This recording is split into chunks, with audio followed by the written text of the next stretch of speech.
Good afternoon, it's Nicholas from Gandor Gaming, and today I'm here to discuss with you all the brand new Yu-Gi-Oh! Leaks for the P.U.N.K archetype. If you don't know, P.U.N.K's Dragon Maids and Orcus have been confirmed earlier this week. We'll be getting supports in a brand new OCG December set, a Christmas set, which is really exciting. This is the same set where we got the Seiju cards, or the I think it's like Magnificent Mavens, or we got like the Witchcrafters and the Sky Striker Mobilize linkage card. Really, really cool support there. I'm really happy to say that P.U.N.K's, being my favorite deck of all time, is also getting two brand new cards in the set, and I've read both of them, and they're absolutely insane. So let's talk about it. So first things first, we have a brand new rank 8 monster. It's a Worm, 2800 attack at 400 defense. It requires either 2 level 8 monsters, or you can just stack this on top of a existing P.U.N.K extra deck monster. So what does that mean? So basically, this card can be XYZ summoned by using one material instead of using two, by just throwing it on top of a existing extra deck P.U.N.K monster. So if you're wondering what would that be, well, that would be like, let's say, hey, you have a, let's call it a Jam Dragon Drive on field. You want full P.U.N.K combo. Well, instead of just leaving that thing on field, you can just slap this thing on top of it and then get its bonus effect. So let's talk about what this XYZ actually does. It has two effects. First effect is you can detach one material, pay 600 life points, draw one card. Now that effect is pretty solid.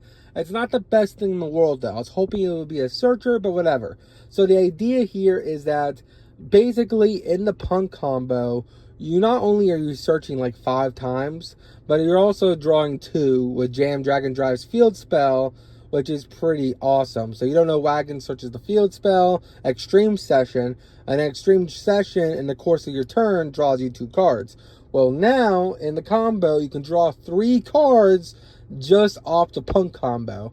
You can go Emergency Teleport for Xiamen, pay 6, search out Ogre Dance, pitch, search out Shirakusai, normal summon Shirakusai, pay 6, fuse summon into Amazing Carp or Rising Carp, whatever you want to call it. Rising Carp tribute itself, summon out Wagon and Deer Note directly from deck. Wagon effect, pay 600, search the field spell at Extreme Sessions. You place the Extreme Sessions, you synchro into the level 8 synchro, which is Jam Dragon Drive. Jam Dragon Drive, Chainlink 1, search Madam Spider from deck. Chainlink 2, lovely Deer Note. Reborn Shirakusai from grave. Shirakusai gets summoned. You search out the Madam Spider. You draw one off the Extreme Sessions. That's your first draw, so that's draw 1. You spell summon out the lovely Madam Spider from hand by using the Extreme Sessions Banish effect to banish a P.U.N.K from grave. The spell summon a P.U.N.K from hand. Bam! You pay another 6, search out Dangerous Gabu. That's the other trap card that's basically imperm for the deck. Then you get another draw off Extreme Session. So that's 2 draws off Extreme Session. Now you can XYZ on top of your Jam Dragon Drive, your Synchro 8 that's on the field. Make this brand new rank 8, detach material, pay another 6, draw a card. So that's 3 draws and several searches. And I was basically just off of E-Telly, which is pretty insane. And that's not counting about using the 2 level 3s you have on field now to make Gaganga make yourself Captain Carry make yourself XYZ armor, and you just pop off from there. But that's just the basic combo. You draw 3 now. Now, another thing you can do is that basically its other effect is that instead of detaching material to draw 1, you can detach a material to negate a monster effect. So basically, while this card's on the field and it has material, once per turn, when your opponent activates a monster effect, you can negate the activation if you do destroy that card, which is pretty awesome. It's a monster negate.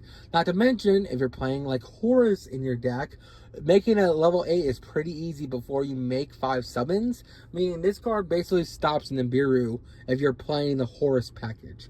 Basically, you can go the Horus package, put 2 level 8s on field before you even get to 5 summons, make this guy, he's now a negate, and then you just go full P.U.N.K combo from there. Now, we already had a way to stop Nibiru in the form of lovely Gossip Shadow. If you had Tour Guide or any way to put 2 level 3s on the field and still do full combo, you can use those to make Gossip Shadow, and now it can contest Nibiru, which is pretty awesome. So there you go there.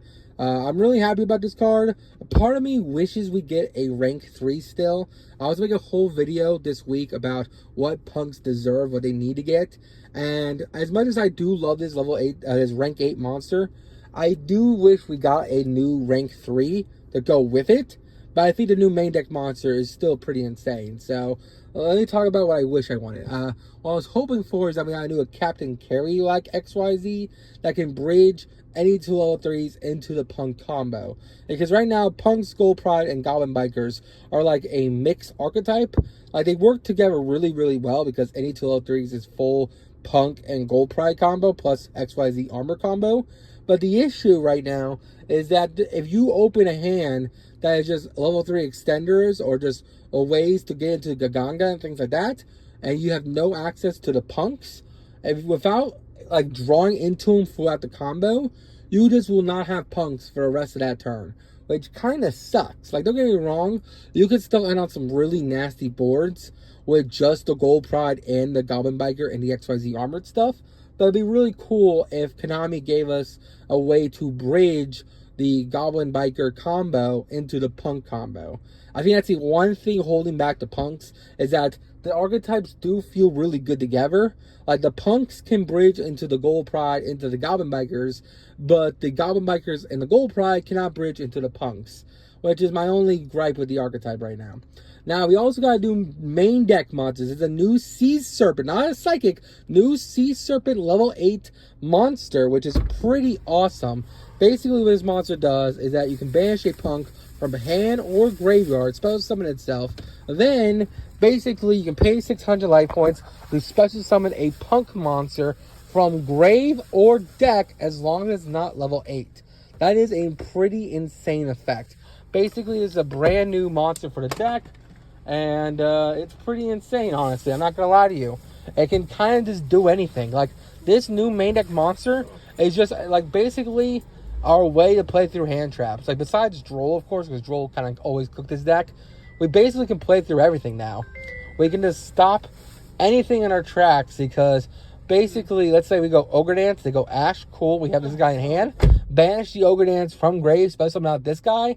And then this guy special summon out Xiamen directly from deck, or Shirakusai directly from deck, and just proceed to combo off there. Not to mention, it's also a free Synchro 11, because it special summons a level 3 directly from deck, and that's a punk, or a level 5, so keep that in mind as well. But basically, you can summon out any level 3 from deck, and then you just synchro them off into an 11, and just have Second and Punisher immediately on field. This card is absolutely insane. It makes punks have 15 starters now in the deck. Now, this is a pseudo starter because you still need another punk either in grave or in hand in order to summon this guy, but he's still pretty amazing. Again, I'm really happy with the support. I think this card also has a bonus effect where if your opponent activates a monster effect, you can like move one of their monsters into defense position, which can kind of come up. It's not a big deal, but it's a pseudo interruption. It just puts something into defense. They didn't want to swing with it. Now they can't. So that's kind of cool. But overall, the new cards are absolutely fantastic for the deck. I'm really excited to see where this goes. But I would really like a rank 3 in the future, especially with this new rank 8. If we can make a rank 3, pay 6, search out any punk, then stack this new rank 8 on top of that, that new rank 8 is now a monster negate, also a draw 1, then we're off to the races. Now, there's nothing being punks. But as of right now, we still don't have that rank 3. Maybe in the future, maybe in a couple years from now, we'll get that rank 3. But right now, I'm happy with the rank 8. And I'm happy with the new main deck level 8, by the way. And that makes it really, really solid. Because it's a level 8, not only does it allow us to have access to rank 8s now, way easier, but it also allows us to have access to Synchro 11s, Synchro 10s, a lot easier. Because I already showed you in my newest video that the Assault line, you play Assault Synchron, that plus any level 8 equals the new level 10 Absolute Zero. That's from the Gen X new cards, and that card is a free Omni. Well, not Omni, but like a free monster to get for every attribute, which is pretty insane. I'm going to show more videos on that soon, but until then, you all have a wonderful day. I can't wait for these cards to be added to Dueling Nexus, or at least confirmed. You all have a great one. Bye-bye.